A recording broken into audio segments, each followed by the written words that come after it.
Still a few more to come in later.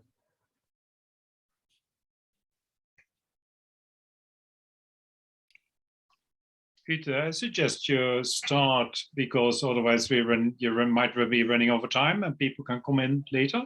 Yeah, I'll carry on letting people in. Good afternoon or good morning, everybody, and welcome to all of you across the globe who are joining us for our second educational session hosted by the Blood Transfusion Genomics Consortium. Our chief PI, Willem Overhunt, has given Barbera Veldhuisen, who's from Sanquin, Amsterdam, and myself from South Africa, the opportunity to be the facilitators for today's session. For those of you to whom BGC is a new acronym, I just want to tell you quickly what it is. It is an international partnership between blood services across 4 continents, research institutions, and industry leaders. And our aim is to improve blood safety and efficiency of blood product transfusions by introducing cutting-edge genomics technology into routine clinical practice. So welcome, and I'm really excited to see so many participants. Today, we have the pleasure of being taught by 3 super specialists in the field of medical data management. Our speakers will provide insights into understanding the data world of genotype donor cells, how this data generated from multiple blood transfusion services is quality controlled to provide a clean data set that informs blood grouping typing in a highly specific way.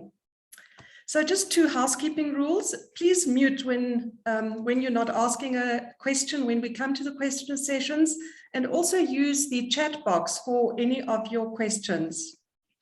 So we will go right into the presentations. And the first speaker I would like to introduce is Dr. Jeremy Gallip. He's a specialist in clinical bioinformatics and director for Thermo Fisher Scientific microarray business. He has made seminal contributions to the design and the validation of the universal blood donor typing and UK Biobank research arrays, which are being validated in the Blood Consortium project. So that's his academic background. Just in terms of his hobbies, he got his kids through high school, and then he was at a loss, and now his tertiary passion is baking gluten-free pies and bread pudding. But from that, we are going straight into your presentation. Welcome, Jeremy. You will be telling us what is a CEL file, what data is recorded, and quality control applied. Thank you very much and welcome. Oh, good morning and afternoon, everyone. Thank you for attending. Yuta, please tell me if I'm not showing the correct screen. Today, I'll be taking you on a whirlwind tour through microarray data from array to call to genotypes. My hope is that this title is the most complex part of this talk. So, in order, I'll be addressing the microarray itself, the data files that are generated and transmitted, the calling algorithm or Bayesian statistics in 5 slides, and then a brief bit about probe set and sample QC. And then Nick will be taking over basically from the point of QC genotypes. So what's an array? The Axiom array plate is pictured here on the lower left. This is our 96-well format. There's also a 384 format, which is actually what the universal blood donor typing array uses. Zooming in on the array plate, each of these pegs is one microarray. That's what you see here in sort of red-brown, although it's more purple in person. Zooming further in, the array is composed of a large array, if you will, of square features. For the UK Biobank array, these are 5 microns on a side. For the smaller array, they're actually 6. And each one contains thousands of copies of the same oligo probe. So this is our basic instrument for interrogating the genome. The raw data off the array is essentially an image file. The DAT file is effectively a TIFF. It's the picture taken by the camera in the scanner. This is one small piece in the upper left corner of an array. And you can see each of those square features at varying levels of brightness. The cell file is the data extracted from this image. So for each feature by XY coordinates, we have two signals in channels 0 and 1. In this case, channel 0 is brighter than channel 1. In this case, channel 1 is brighter than channel 0. And I'll tell you why that matters in just a moment. The cell file is not a convenient matrix like this. It's binary XML. All the data can be extracted, but don't try to open it in anything on your computer. The cell file header contains additional information, nothing identifying about the sample or subject, information about the algorithm used for scanning and extraction, information about the scanner, about the fluidics in the gene titan, temperatures, etc., and some additional information identifying the array and describing the data that will follow. So now to the fun part, calling. I mentioned for each feature on the array, we have two signals. Let's just call them A and B. In this case, we're looking at one probe set for one variant, and each of these spots represents a sample on the array plate. So this sample has a lot of signal in A, very little in B. This sample has a lot of signal in B, very little in A. These are in between. So just by eye in this simple cartoon, you can see these samples have a double dose of the A allele and none of the B allele, so they're homozygotes for A. Likewise, these are homozygotes for B. These are heterozygotes, one copy of each. But how do we get that automatically rather than looking at each one by eye? The first operation is just a simple data transformation. I'm hiding quite a bit of detail here, but effectively we end up rotating the data into the clustering space you'll see if you look at our standard cluster images like this one. Next, we have these signals. We also know something about the probes and this variant. These are priors or prior expectations for where the data will fall. In many cases, these are from previous experience with exactly this probe set. We've seen that the BB homozygotes fall right around here, etc. In other cases, we've never seen this probe set before. It's a new one to us. And all we have then is a sort of general or average expectation of where the signals will be in Axiom platform in general.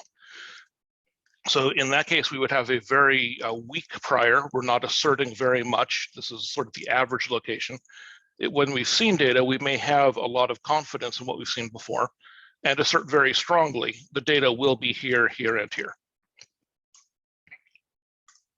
The basic operation of Bayesian statistics from this simple point of view is then to take that prior expectation, combine it with the observed data, and end up with a posterior expectation, saying this solid line representing the posterior indicates where we believe the data really are in this experiment. And we have 3 priors and therefore 3 posteriors representing the 3 possible genotypes, AA, AB, and BB, where A and B are, of course, standing in for whatever the actual alleles are.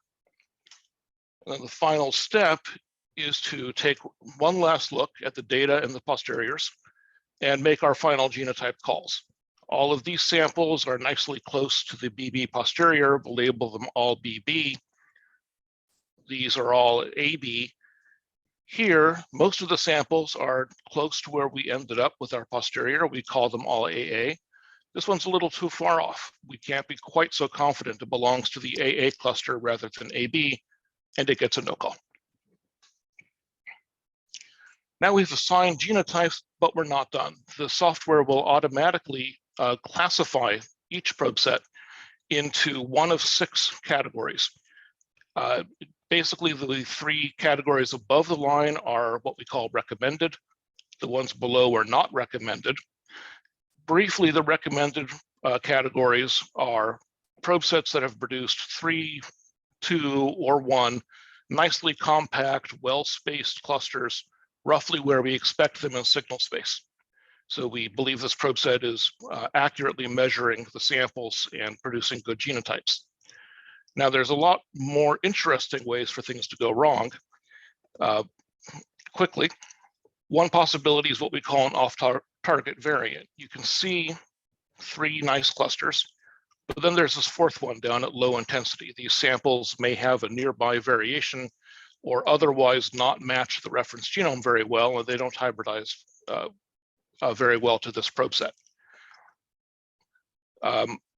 The possibly least interesting way to go wrong is simply to be not quite well enough resolved, so that we have too many no calls, samples in between the posteriors or away from them, that we can't confidently classify in one of the 3 genotype clusters. So if the call rate's too low, we don't recommend using the data from the probe set. And then everything else falls into a grab bag of other. Here I'm showing a plot that actually probably indicates some interesting biology. With 5 clusters, this is very likely effectively tetraploid, maybe a variant in one gene of 2 extremely similar genes in a gene family. But effectively anything that can't be simply classified as low call rate or off target is thrown into the other category. We have sample QC and plate QC as well. So each sample is judged on 2 metrics. Dish QC or DQC is a completely unintuitive metric, so I'll just say it's a single sample. It doesn't depend on any of the other samples on the plate.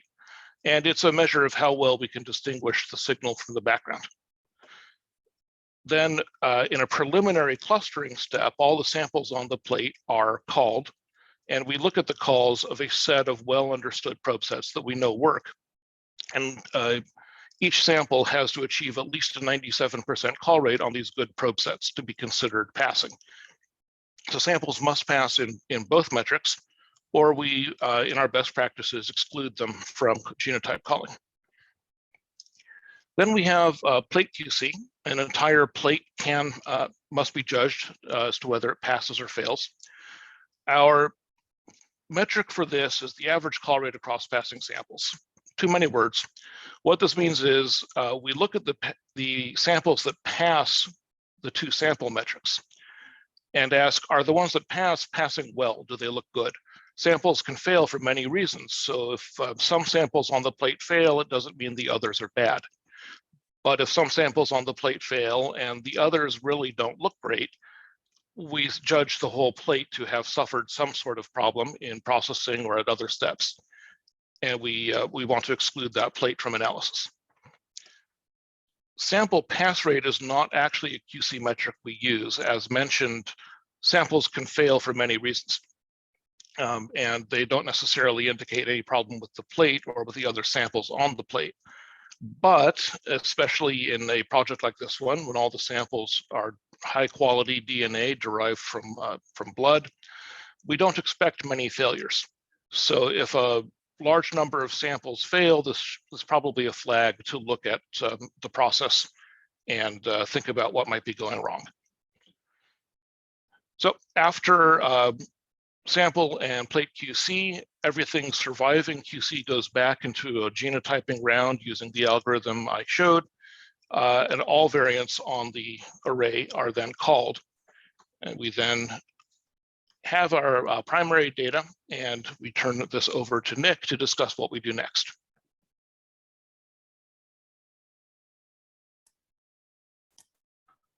Okay, thank you very much, Jeremy, for your presentation.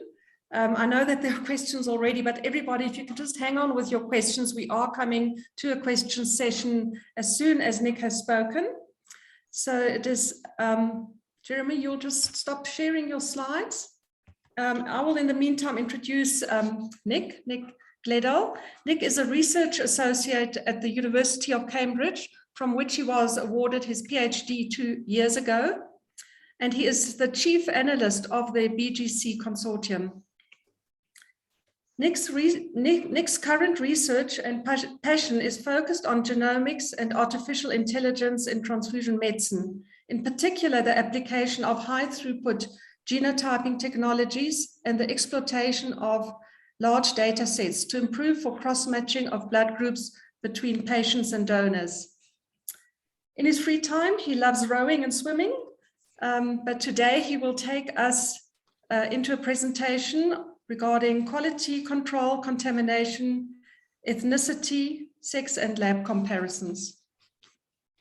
Thank you. Hi. Can you all see you can see my screen, right, Ute? Is that okay? Yes, perfect. Okay, excellent. So as Ute says, I'm going to walk you through today a really high level view of contamination, sex calculation, ancestry estimation, and genotype concordance from array data.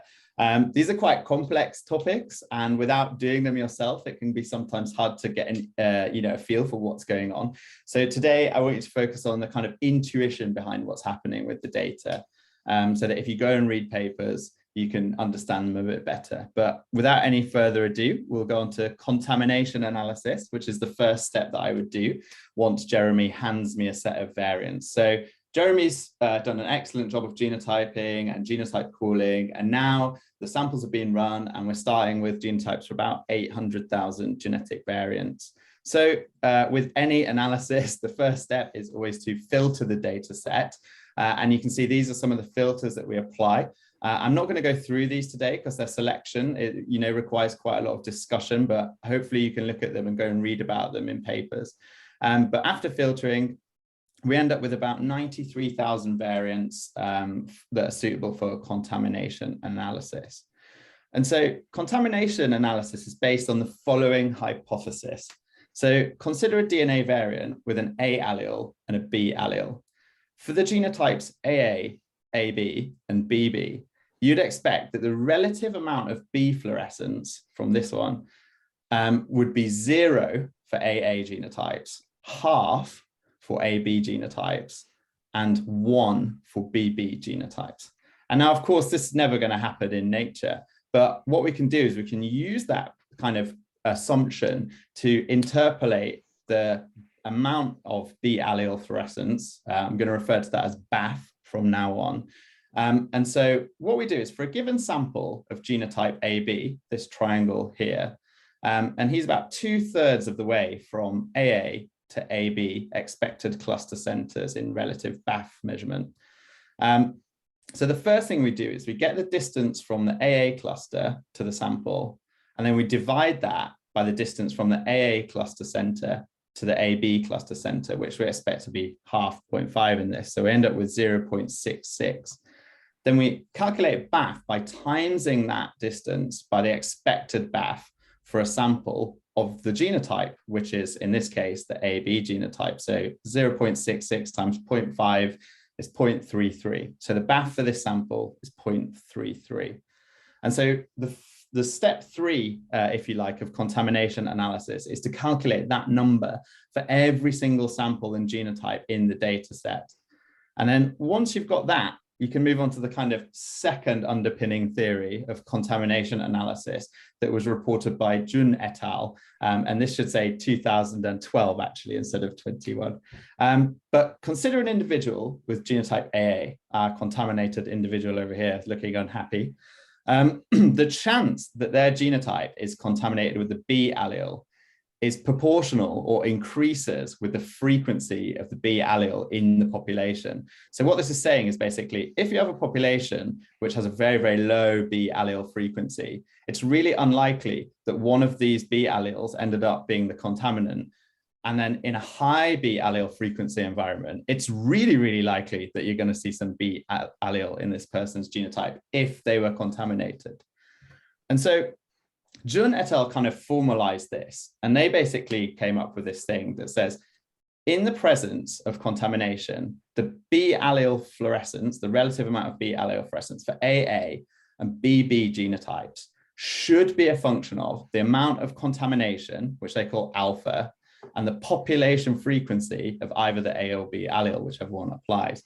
And so this is the formula from their paper. And the way that you read it is you say the expected B allele fluorescence, or BAF, given genotype AA, a contamination amount alpha, and the population frequency of B should be equal to the amount of contamination times the population frequency of B.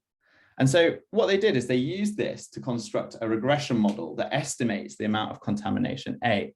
And again, we just have an intercept, we have the contamination amount, we have the population frequency, we have a constant or the expected AA to BB, B allele frequency difference. So remember that graph that I showed you at the start where we had it should be 1 if it's AA, there should be 1 amount of difference between them, and 0 if it's BB, and then an error term.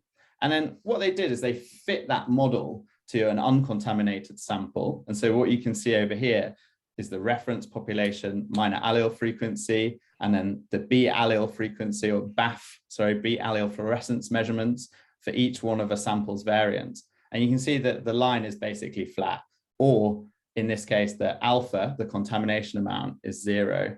Whereas in a contaminated sample, the alpha will be greater than 0. And you can see this has happened when they fit the same model to a 10% contaminated sample. And just putting those side by side, I feel it gives you a kind of better intuition of what's going on here. You can clearly see that in a contaminated sample, there's a difference between these two plots. So uncontaminated, contaminated. And then you see that the line that model outputs is this diagonal here, whereas in contaminated, whereas in uncontaminated, it's flat. And so that's really how contamination analysis works. And so how useful is this method of detecting contamination? Well, I thought I'd give you a real world example of when it's really come in handy. So on the left here is a contamination plot for a batch of about 1,200 BGC validation samples with contamination on the X and the heterozygosity rate on the Y. And what you can see here is that one sample had greater than 2% contamination, which is a threshold that we put in place. And basically, on review of his excellent notes, I found it unbelievable that he'd noted this down. The BGC lab manager found that for the sample, he'd written E10 may have splashed into F9, possible contamination. So you can see it's a really, really effective method, and it is quite sensitive. It only requires a really small amount of DNA to be contaminated into your sample, and then we can detect it and remove it from the data set. So without slowing down, we'll move on to sex calculation. So now we're at the point where our contaminated sample's been removed, we can do the next QC step, sex calculation. And we start with the same 800,000 variants that Jeremy gave to us. And of course, again, we're going to have to do some filtering of those. And so the important things to know about this is that we only use variants on the X and Y chromosome, and we really go for the monomorphic copy number probes in this approach.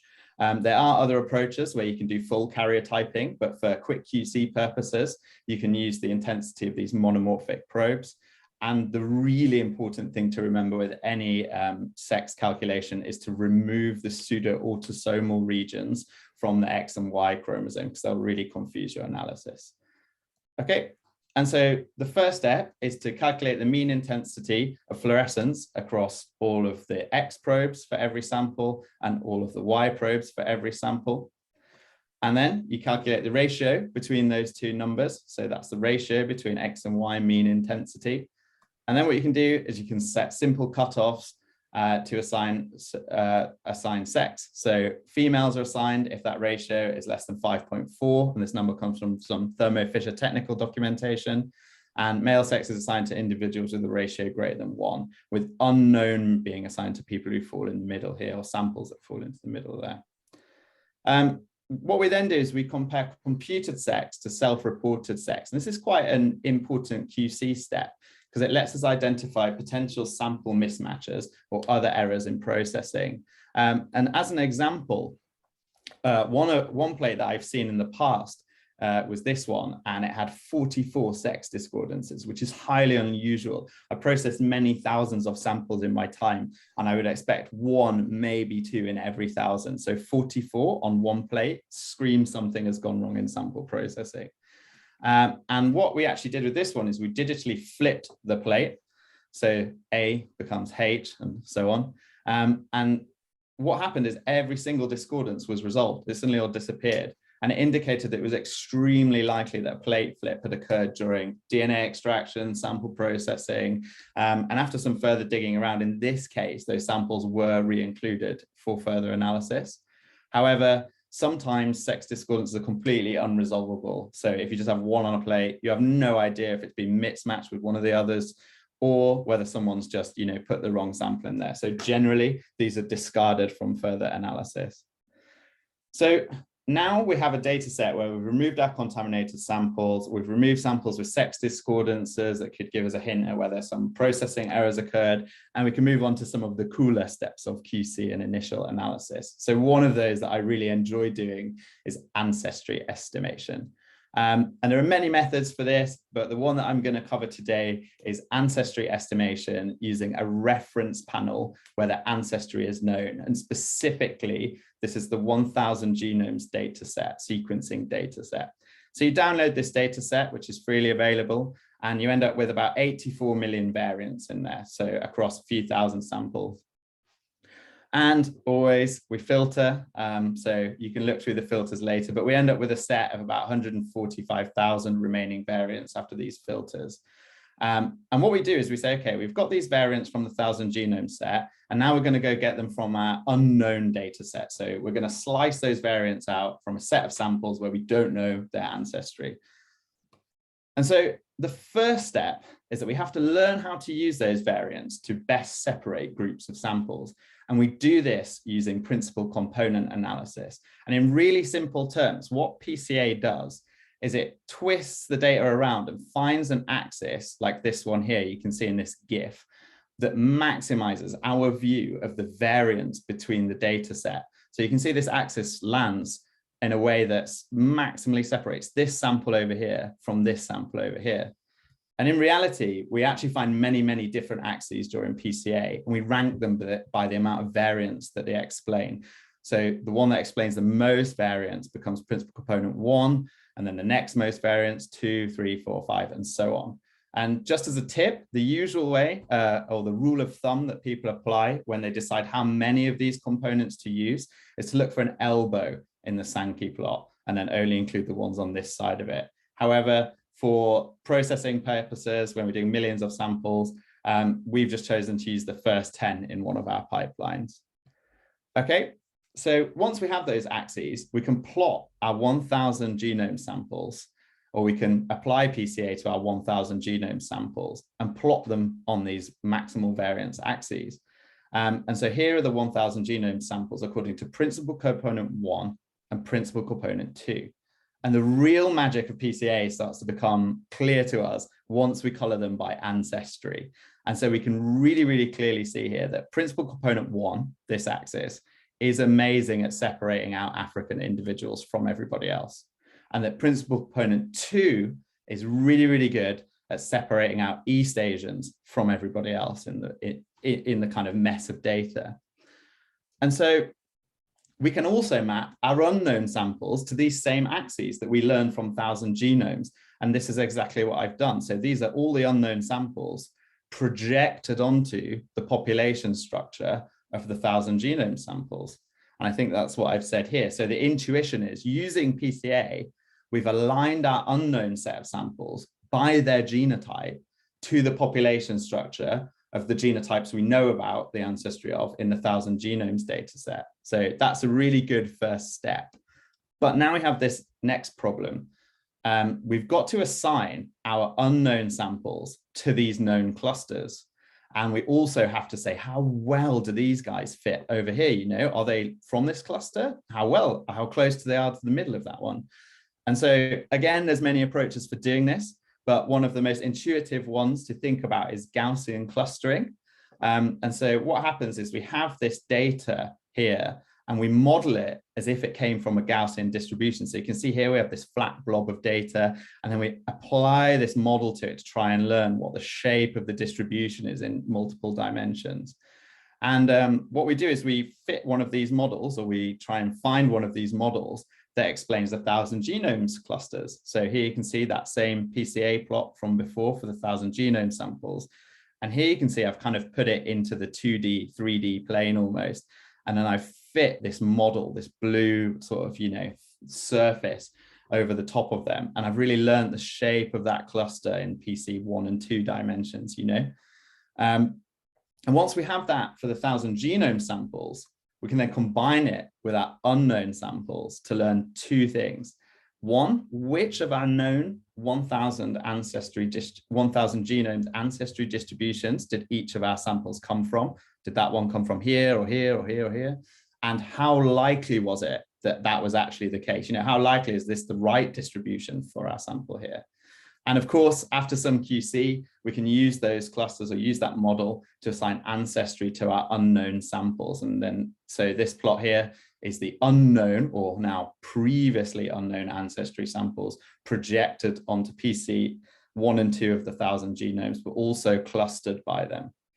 And so ancestry information is not really often used to exclude samples for the purpose of quality control, unless you're running a GWAS, in which case people often only use Europeans for various things. But for blood typing, we don't do that because, one, there are frequent discordances between reported and calculated ancestry. Sometimes questionnaires are quite ambiguous. If you say, where are you from? People write Europe, even though their ancestry might be very different. And two, self-reported ancestry information is frequently not available for samples. So, some blood services just don't collect that from their donors. However, the information is incredibly useful when interpreting genetic blood group, as there are known ancestral differences in blood group genetics. And here's a plot taken from a paper by House et al. And they show the global frequency of the Duffy A negative, B negative blood group across the world. And so really this kind of translates. If I'm calling this blood group from genotype, I'm a bit more confident if I've called it from someone in Africa than if I call it from someone over here. Okay, so then the very last and very quick thing I'll talk about is genotype concordance. And this is quite unique to our project that's going on at the moment. So part of our work is to accredit an array for clinical antigen genotyping. And I think Bill's going to talk about this in a bit. And as part of our study design, we've actually genotyped all of our validation samples in triplicate. So they get genotyped by NHSBT, Sanquin, and the New York Blood Center. Whoops. And this presents an opportunity to assess concordance between repeat runs. And so what I want you to picture is that for each sample and variant, we have 3 genotypes available. So for variant 1, and imagine if this is the table for sample 1, we have repeat 1, 2, 3, and this is the genotype, variant 2, and so on. And the first thing that we do in a very simple analysis is just to construct a consensus for each variant. So in this one, you can see that 0, 1, 0, 1, and 1, 1. So 0, 1 is the most common, so that becomes a consensus. And then we compare the genotypes from each of them, or we count the number of genotype differences observed from that consensus. So you can see here, 0, 1, there's no difference. 0, 1, there's no difference. 1, 1, there's one difference, this 1 here. Whereas in this example, 1, 1, that's 2 differences from the consensus genotype. And so this lets us assess how repeatable some of our genotypes are, and is a really quick method of identifying probes which are not performing very well. And so we did a really, really early first pass analysis just for initial QC of one of our arrays. And in about just under 500,000 comparisons, over 700 or 800 antigen typing probes, we identified that there were 400 genotype discordances. And when we mapped them down to specific probes on the array, they all occurred within 39 of the 787. And so what we can see here is that for 36 of the variants, this blue bar, only 1 error was made in all of the genotypes available for it. Whereas for this orange bar here, just 1 variant, 10 errors were made. And basically, this probe probably requires a redesign, but we'll look at calling constraints first. Whereas for the one that made only 1 error, for the variants that made only 1 error, we'll probably just tighten up those priors and those circles that Jeremy was talking about earlier to kind of reduce the chance of an erroneous call. And then for 1 variant, 376 errors were made. And of course, this probe is flagged for redesign, and we've determined that it's not working. And so just to add a proviso to the concordance work, the analysis is still ongoing, so this is very early days. The method that I've talked about now lets us assess how repeatable each genotype is, but it won't tell us if the array genotype is the correct genotype, because we haven't compared to other methods yet. So our next step is probably to develop a method which incorporates population frequencies of each variant into the analysis. So given the population frequency of a genotype and its frequency in our data set, how likely is it the correct one that we're measuring? And of course, We can also infer antigen genotypes and compare back to antibody determined types, which is what Bill is going to talk about next. So that's where I'm going to leave you today. I work with a huge team of people, but particularly want to say thank you to the speakers and the hosts today. So Uti, William, Jeremy, and Barbara. So thanks. Thank you very much, Nick, for your picturesque talk, really helpful. I'm now handing over to Barbara, so you can start with the question session. Okay, thanks Jeremy and Nick for this excellent presentations. There are many questions, so I will start first with a question for Jeremy. How do you define your priors for your models? Are they arbitrary or do you base them on the population reference? We have two classes of, excuse me, of prior. One of them, what we call our generic prior, is somewhat arbitrary. It's just taken from observing many, many probe sets. We sort of take the average location of the data, and we weight that very lightly. It's almost more to stabilize the math than to inform it where the data really will be. The other class of priors is taken from actual data observation of that exact probe set across some number of samples. And the way the math is done in the background, the posterior distribution can actually be reused as a prior. It's convenient that way. So what we're doing is judging whether our solution really fit the data and produced the expected population frequencies, or if we're using, say, 1,000 genome samples, did it reproduce faithfully the results from NGS? If it did, we then take those posteriors, manipulate them a little bit because we know the sorts of things our algorithm will tend to do wrong, and use them again as priors. So in a sense, we're using population frequencies, but not really directly. Okay, thank you very much. I hope that answered the questions for H. Then there are many questions for Nick. The first one from Willem Ouwehand. At which threshold do you set the contamination detection? So I think like in a standard pipeline that was developed with bioresource, we just said 0.02. I think it was based on like plotting out the data, applying the model to loads and loads of samples and then looking for a threshold that kind of worked. There was also a validation experiment done and published in a paper where that's kind of the threshold they set.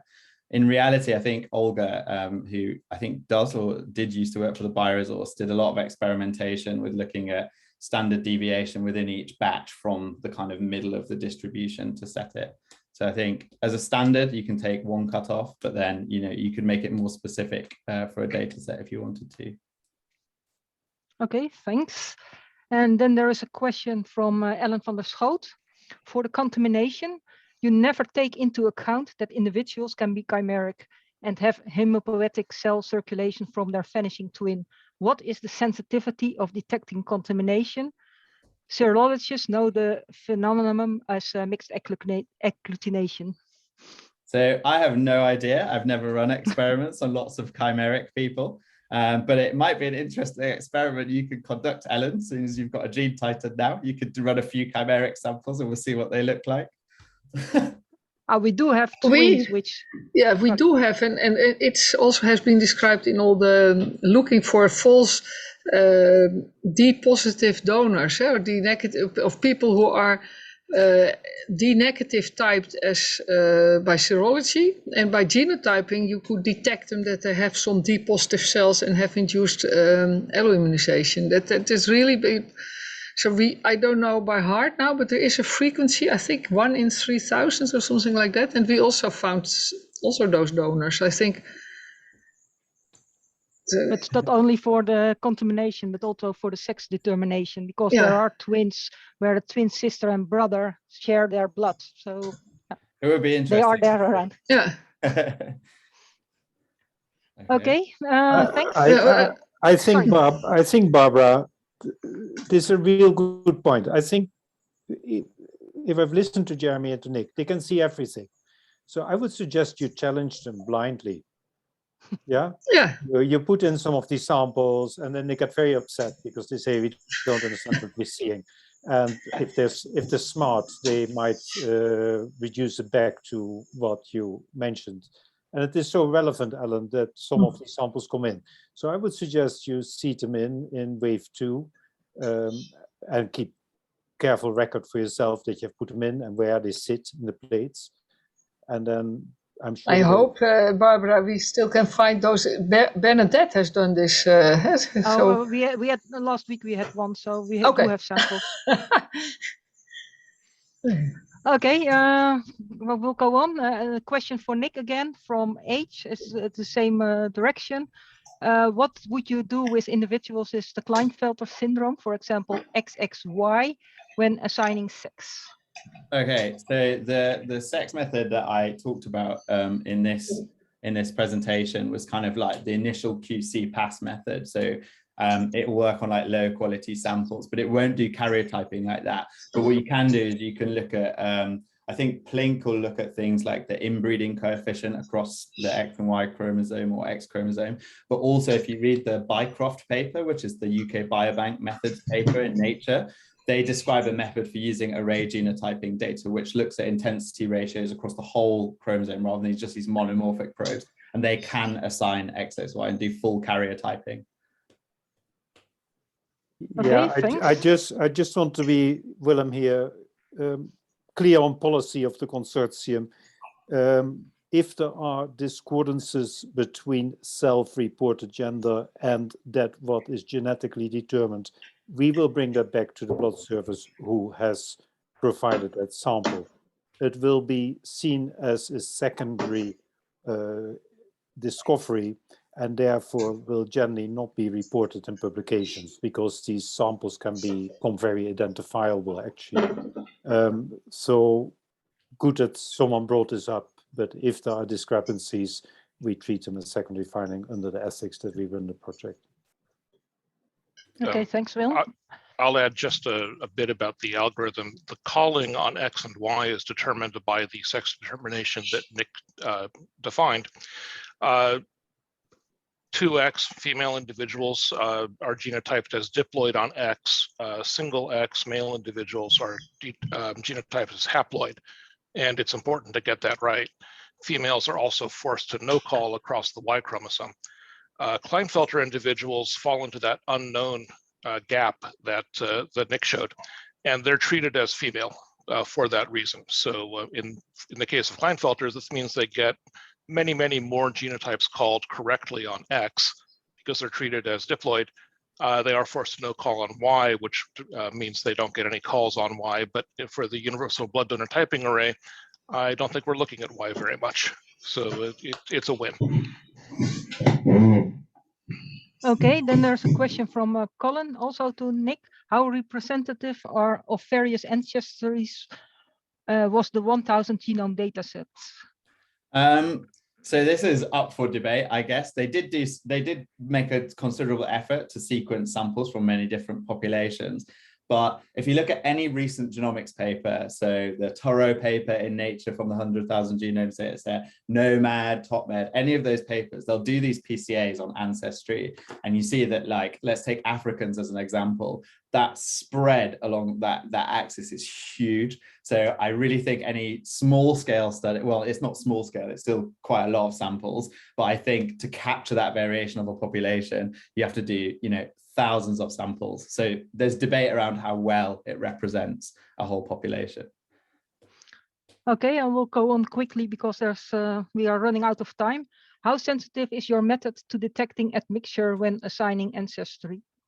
So when we do in practice, when we do ancestry calculation, we use that Gaussian method that I described, and then there's other methods published online. So I think there's a piece of software also called Admixture, which I think is what Jeremy uses, right? I think this is Thermo's preferred tool. So you usually use a combination. I think when you're using reference panels, it's only as sensitive as your reference panel. So if your reference panel contains mixed ancestry people and they're labeled as such, then you can cluster them.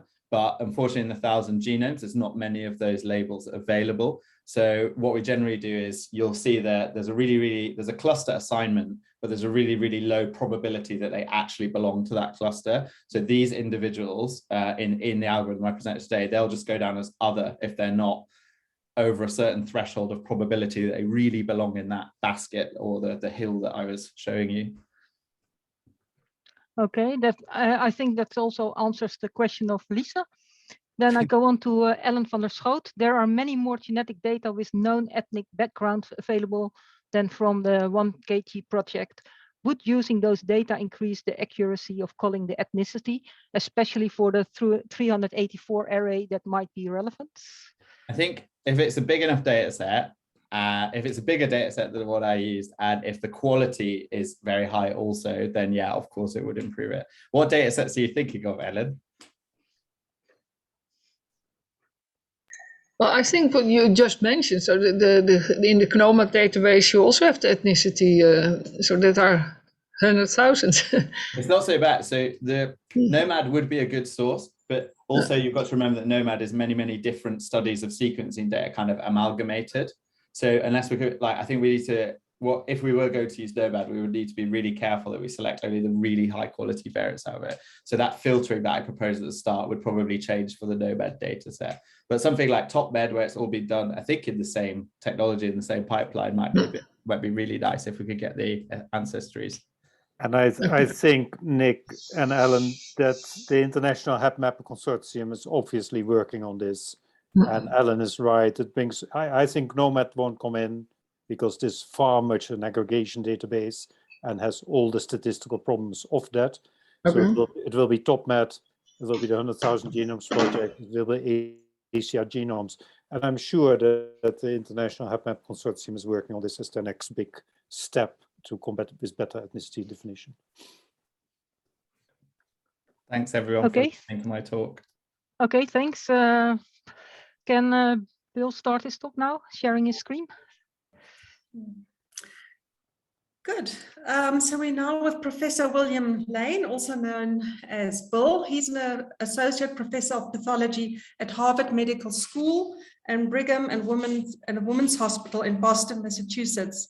His qualifications include a PhD, he's a medical doctor and a clinical pathologist, and has completed various fellowships in blood banking, transfusion medicine, molecular genetic pathology, and clinical informatics.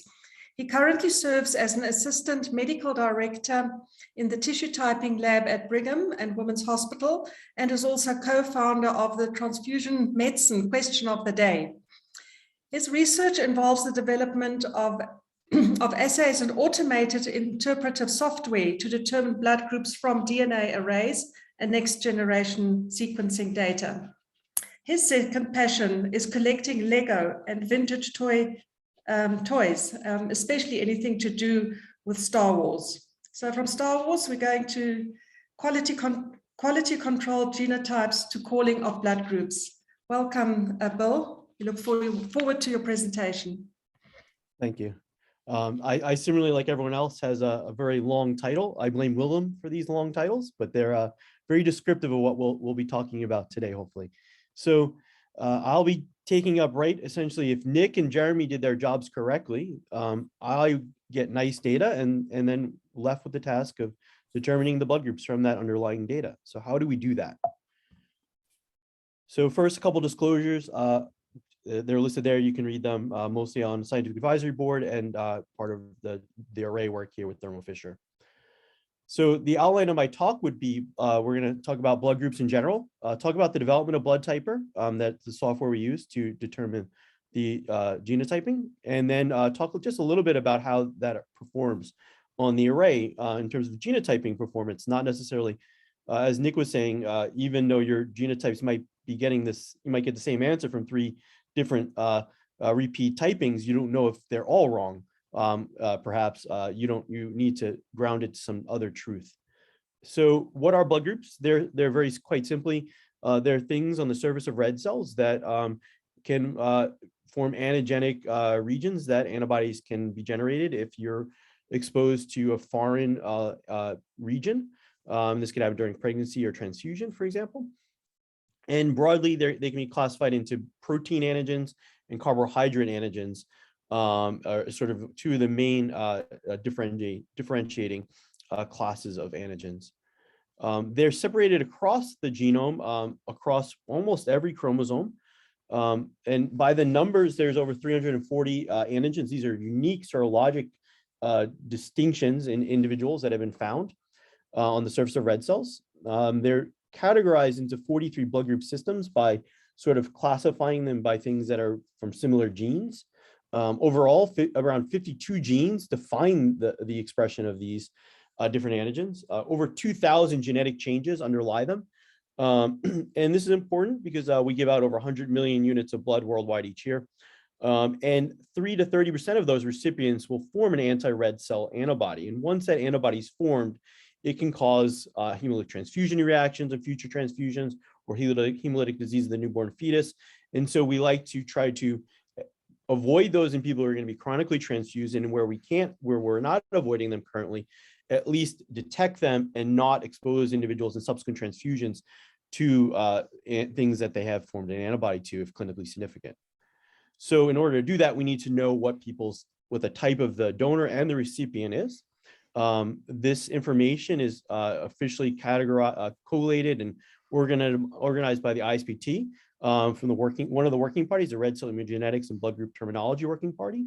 Many of the BGC members are part of this working party, including myself and Nick and Barbara and others. And we, over the last, not me, I'm only a recent convert to this group, but they have been for the last several decades organizing this information and collating it. And so I advise any of you who are really into blood groups to check out this website and read and see what this group has to say about blood groups. That said, in order to actually do our work, we had to take a lot of that information as well as some information from some other sources and collate it for ourselves. We needed this information in electronic form. We needed it to be sort of additional metadata and other information associated with it so that we could readily take it and produce a genotype. And so the underlying data is from the public sources, but we've done some additional sort of finessing of it in order to allow us to do genotyping. And with that, we created software called BloodTyper. And what BloodTyper does is it essentially tries to mimic what a person would do if they were to sit down and actually try to analyze this data. The underlying data can be multiple different forms. We started with whole genome sequencing. We progressed to whole exome and then target indection sequencing, and then finally array data from the cell files Jeremy mentioned earlier. But no matter what the data source, essentially the same things happen. And that's that we tried to call single nucleotide variations or indels, small little changes. And those are represented in VCF files for those who are familiar with the sort of file formats of various genetic data. And then on the other side, we look for structural variations. These are the large scale deletions or rearranging of regions. We take all that information and then BloodTyper applies a bunch of algorithms to try to analyze that information and then try to determine a pick list of possible genetic changes and then possible alleles that might be present. And then a bunch of steps have to occur in order to clean that information up and to really pick what is the correct pairing of alleles to finally get you the genotype, because sometimes the underlying genetic data has ambiguities in it, especially like array data or whole genome sequence data. Sometimes there's some gaps that we need to fill into the data, and I'll show you some examples of that in a second. But the goal is that towards the end, you get an increasingly vetted sort of high probability list of knowing exactly what forms of genes are present for each of those 45 genes. And then sometimes the genes influence each other. And so one of the final steps is to then look at the cross-gene influences and to get a final predicted phenotype in the individual that a serologist or someone might be expecting, just antigen names and plus or minus or partial, that type of thing. And so here's an example of that. I believe this is the first real person that ever had every antigen typed in them by some methodology. We did this initially manually by going through the whole genome data. It took me about 4 months to do that. And then over the next 4 years, I developed software, the BloodTyper software. And then we were able to get that software to about a 99.9% accuracy when compared to serology for about 25 antigens by serology and by the FDA approved arrays on the market. And when one does that, you can see here, it leads to a very large list of antigen names. It's not important to know the individual antigens, but you get a sense of, basically tells you if an antigen is present or absent, or if it's weak and things like that in each particular individual. Okay, This is really helpful because once we had the software, we could really turn it loose on data sets. For example, we started in a collaboration with Willem and Nick and others, for example, and we got 200 genomes from them. And we were able to turn that around from really getting the data to fully vetted, predicted changes, working through some data issues and other things in just 4 days, and had the predicted phenotype. So once you build the groundwork of the algorithms, the subsequent typings become a lot easier when the computer is doing the work. Okay. So here's just a small snippet of some of the types of ambiguities and things that the algorithm is trying to fill in when I say after it gets a possible list of alleles. For example, I know this might be somewhat complicated for those not very familiar with ABO, but that's not the important part. The important part to understand here is that this is an individual who has heterozygosity at a number of positions, this position, this position, this position, this position, this position. So they have 5 positions of heterozygosity. And one of the challenges with that is that the cis-trans relationship, meaning are certain bases on the same chromosome, or like from the mother, or are they on the chromosome from the father, or are they in a different ordering of positions? And that's important because the gene is expressed from that particular chromosome. And if a particular change is cis or on the same expressed gene form as the other, it will influence that gene, but not the other gene from the other parent. And this is an example where there's a deletion at a particular position. This is the way that most people become O. And depending on which of the other changes it's cis to will affect in this individual whether you type them as type B or type A. And so that's clearly a very important thing to get right. Unfortunately, typically in whole genome sequencing and in an array, you wouldn't know this information. You can push the boundaries of next-gen sequencing sometimes to fill in this gap experimentally, but often you can't. And so instead what you do is you fall back to inferring the most likely cis relationship between heterozygous positions, and it works phenomenally well, and you get a greater than 99% accuracy when you do this still for ABO genotyping when you compare it to serology.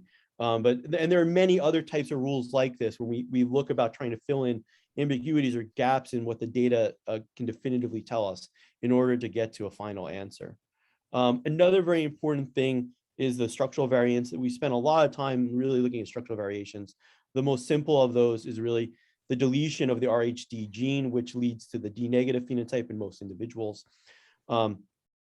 This, for example, in whole genome sequencing can be seen by essentially just absence of sequencing reads over that region. If the gene's not present, you'll see less sequencing from that region. If, for example, you delete the gene from either your mother or your father, and you have 1 copy of the gene still left, you get half amount of sequencing from that region. If you deleted both the gene from the mother and the father that you inherited, you would be D negative, and you'd see virtually very little sequence, and you see some artifacts there that we need to read through, but essentially you can see that it's a drastic difference. And so it's a matter of training algorithms in the computer to see that difference by looking at ratios, and there are a number of different methods that can get quite sophisticated that we don't have time to go into. But the bottom line is that blood typer can look at this type of data and determine if someone's D negative or D positive, for example. We can do something very similar with the array. In the array, as Jeremy and Nick spoke about, there's lots of different probes over different regions. And one of the things you can look at, as Jeremy showed you, was the intensity of those in order to cluster them and determine the genotype. Well, you can also look at the intensities in order to determine the relative amount of that position that was present. And so similar, you can look for deletions and other things in this nature. If there was a deletion of a region, you would see a decrease in the fluorescence over that region. And you can normalize this to other regions and get ratios, just like we can in whole genome sequencing, to formally call the copy number of a particular gene or region. And we do that, for example, for RHD.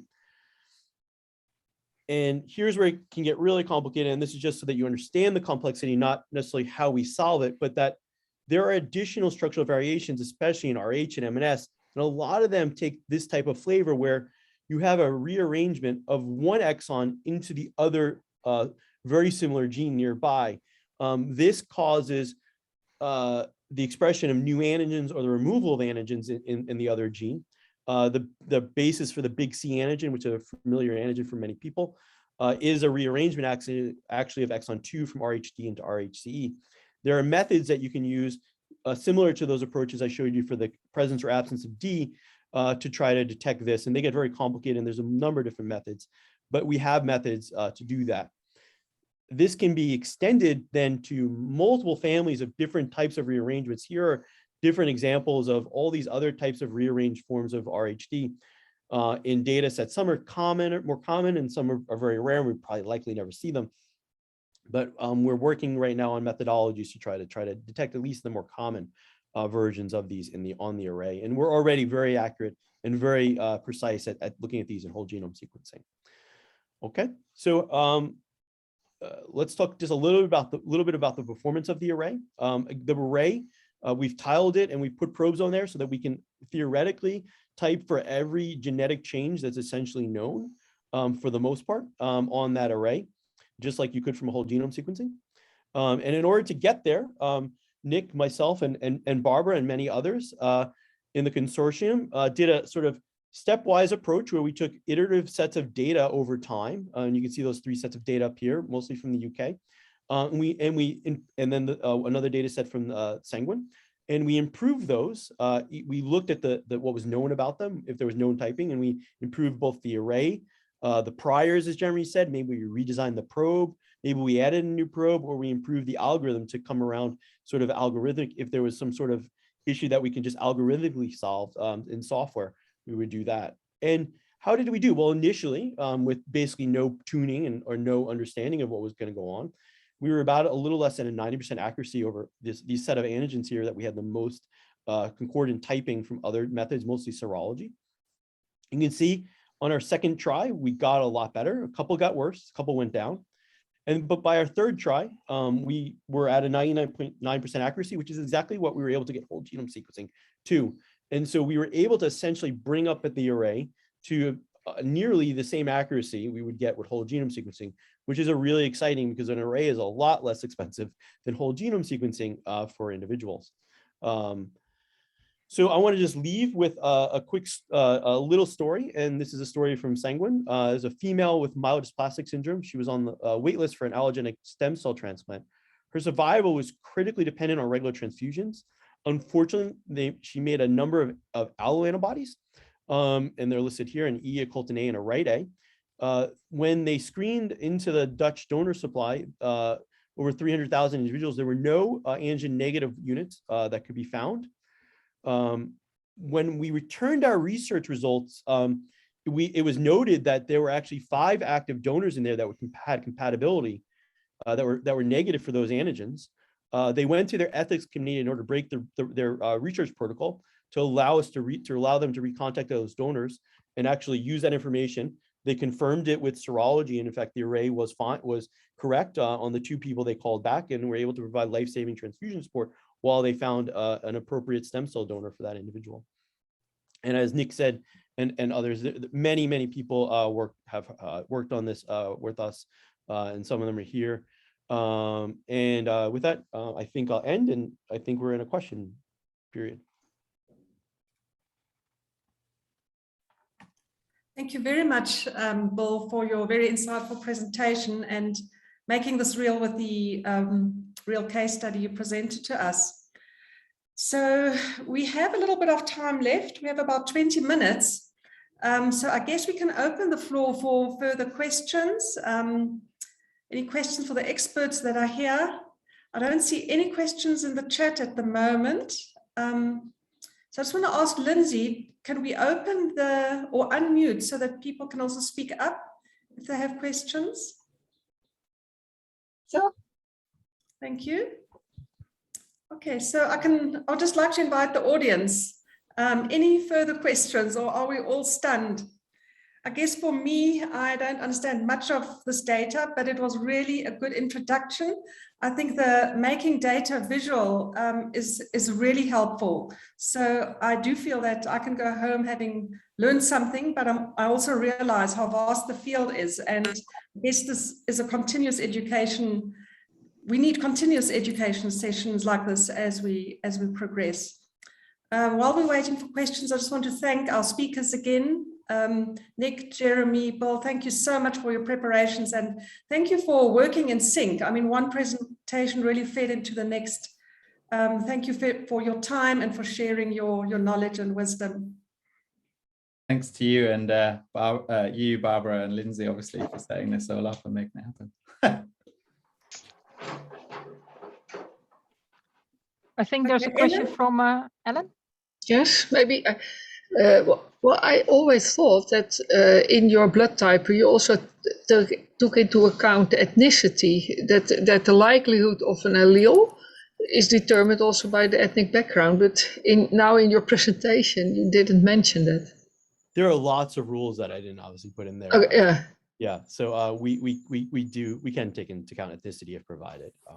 We don't often call it, and we don't often use it, but it can be done. And the only one case we would do it would be really for Duffy, the Duffy null, for knowing it's the difference between Papua New Guinea and African ancestry and which way to phase the Duffy null. Other than that, I try not to make assumptions about the genetics and the likelihood of something, especially in America, where we have a lot of mixed ethnic background individuals. It can get quite difficult to really know. Like you sort of bias yourself, right? If you expect an individual wouldn't have a particular change because they reported themselves as European, but in fact, they. No, but I didn't mean a self-declared ethnicity, but just what Nick showed from using the array itself. And if you make cis or trans, if you have two alleles, then it is depending on the likelihood of an allele, which can be quite different in different ethnic groups. So yeah, so the main challenge is there that I don't know that we have a really good. We don't have like HLA has, where we have a really well elaborated database of these exact haplotype allele forms and their breakdown in different ethnicities.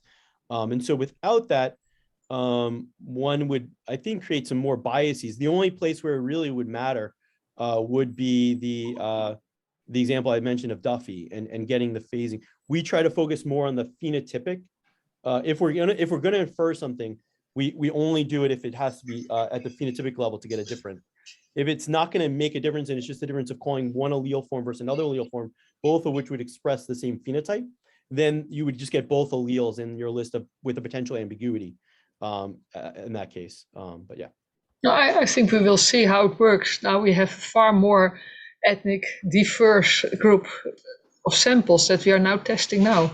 Yeah, I mean, we've tested a lot of ethnic diverse samples from whole genome sequencing, right? And we were able to, for example, get all sorts of unusual RH and MNS changes in Asians and Africans, for example. So. Oh, okay.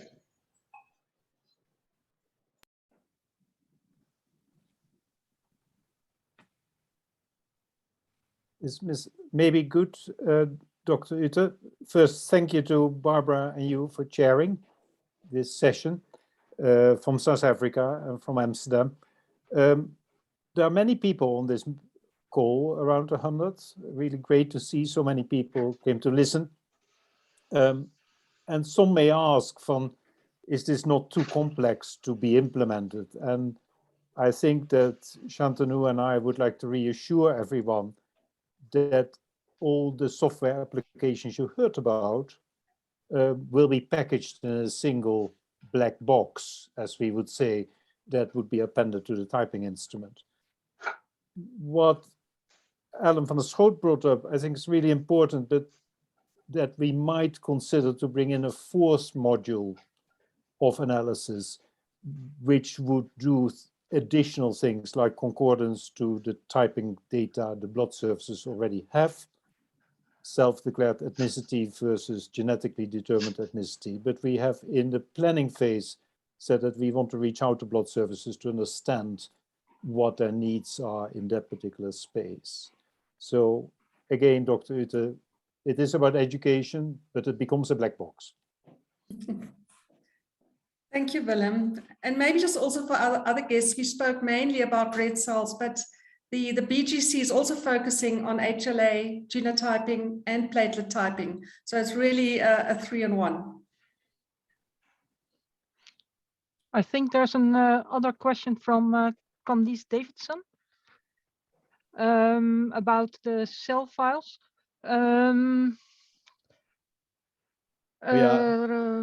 You want me to answer Can you that? read it, Bill? Yeah. Yeah, so the question essentially is blood typer looking at the raw cell file or not? And the answer to that is not directly. We're mostly looking at QC'd genotypes that have gone through the pipelines that Nick and Jeremy mentioned. However, we are, and that's for the structural, the small little, the S and Vs and the indels, and those are represented in a VCF, just like next-gen sequencing data, the format that was sort of pioneered with next-gen sequencing. We convert that to VCF. And then we do look at some of the raw intensities that are derived from the cell file, those intensities that are underlying the clustering plots that Jeremy showed you, to do some additional looking at structural variants. Jeremy also does some structural variant calling, but blood typer does some additional structural variant calling also off those raw intensities from the cell file. So kind of yes and no, but we're not looking at the actual cell file though. We're looking at the intensities from it.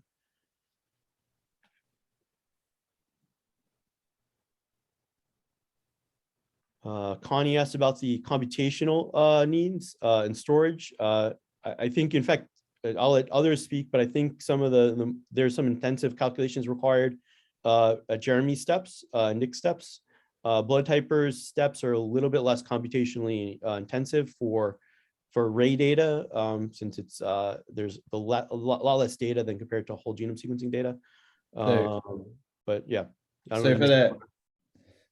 think for the calling steps and then the ethnicity steps, I could do it on my laptop, which is fairly decent. It's like a Mac laptop, but obviously we use a cluster.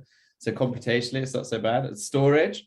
There's one big file, which is like the sort of a lot of data called a .dat file. But really, actually, if you just use the .cell, and then you compress all the .dat files, it's very small. So like a few thousand samples, like 5,000 samples is 30, 40 gigabytes. If you just save everything. But obviously, once blood type has been run on it by Bill, it's just plus neg for each antigen, right? Or some extra layers of information that you have to store in your database. Yeah, the output is very small. It's like sending an Excel file and so on for 5,000 samples. Okay, I just see another question here from Carsten Bruckner. Can more be said about the step of finding appropriate matching donors given typing data? How similar can a match be before it is appropriate?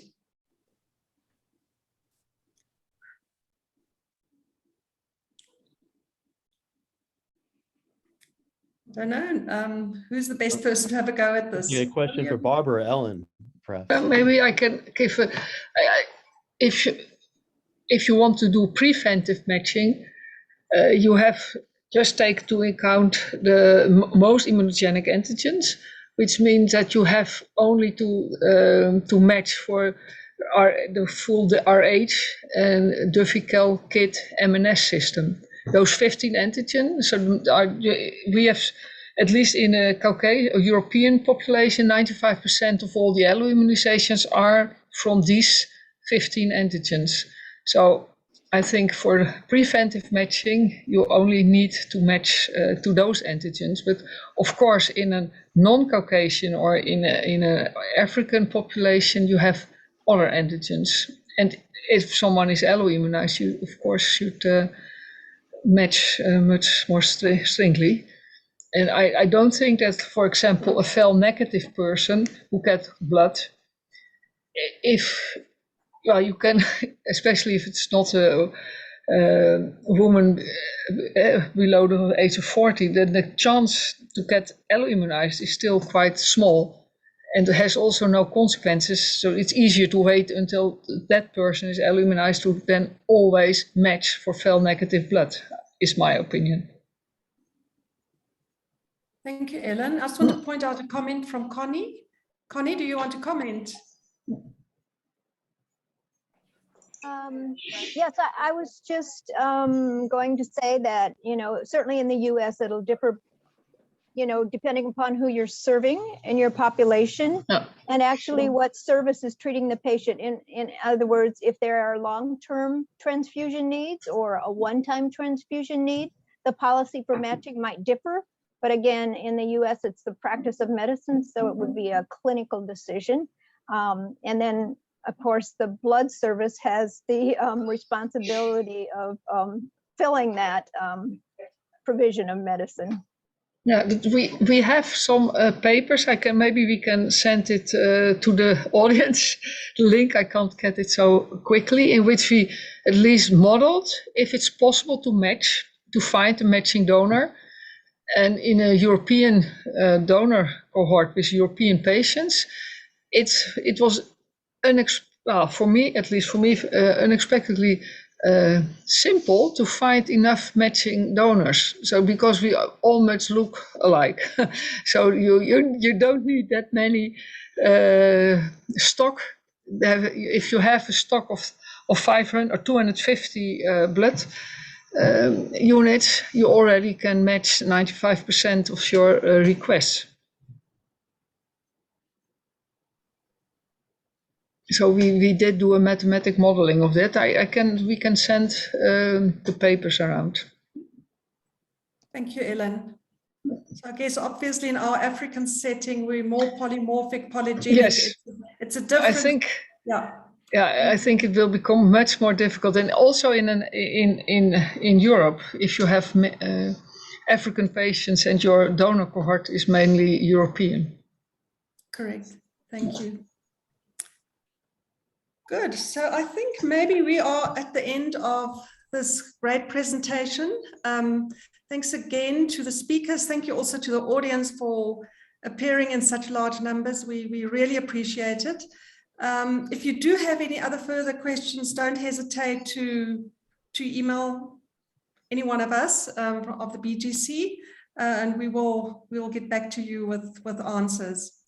I would just like to ask Willem or Connie, as our really principal PIs, maybe you want to give the audience a closing word?